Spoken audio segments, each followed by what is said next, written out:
Hi everyone. I'd like to discuss my final project with you, the biopsychosocial assessment of Child H.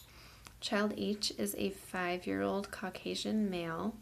He is on par with his development in all aspects other than his communication skills. His family has a history of hearing impairments. However, he has been screened but has not had any diagnoses confirmed as far as hearing difficulties or disabilities or anything like that. But he did say his first word when he was 2.5 years old.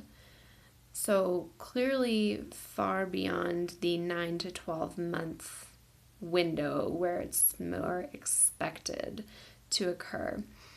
I think the bigger issue, though, as his mother agrees, is that his current inability to communicate well is manifesting itself in some self-harming behaviors.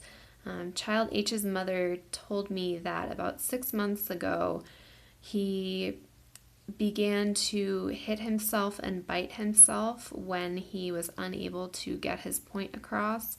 Now, Child H can speak now, however, his voice is very rushed, very hurried, and pronunciation is not very good.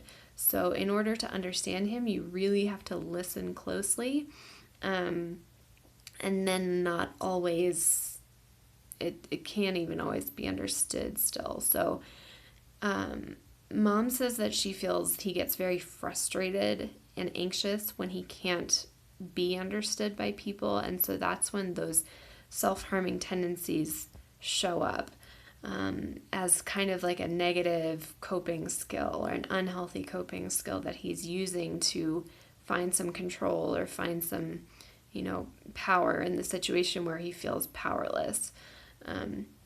So that's the more concerning thing.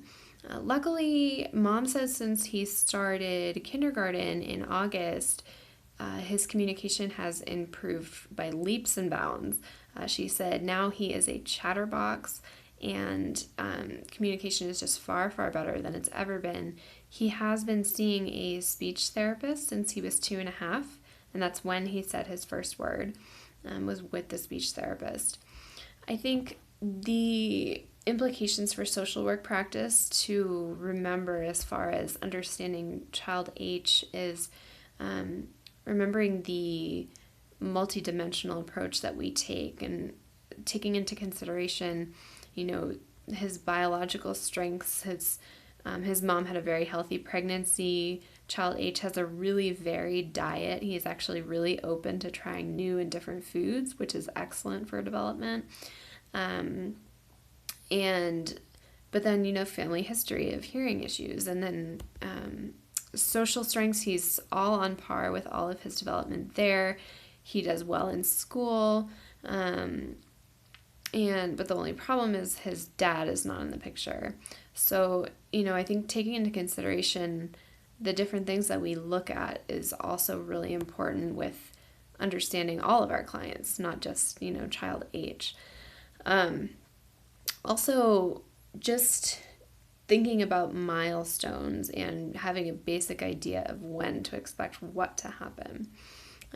As far as the ASQ in my population, I work with teenagers, so the age range obviously is out of bounds, but I do think it's excellent. I would like to add that when I did the ASQ, when I conducted the assessment, beforehand I prepared a lot of questions using material from the LaCroix book, and I think that was super helpful because it allowed me to ask a lot of follow-up questions of Child H's mother, which gave me a lot of material for my paper, which was excellent to do.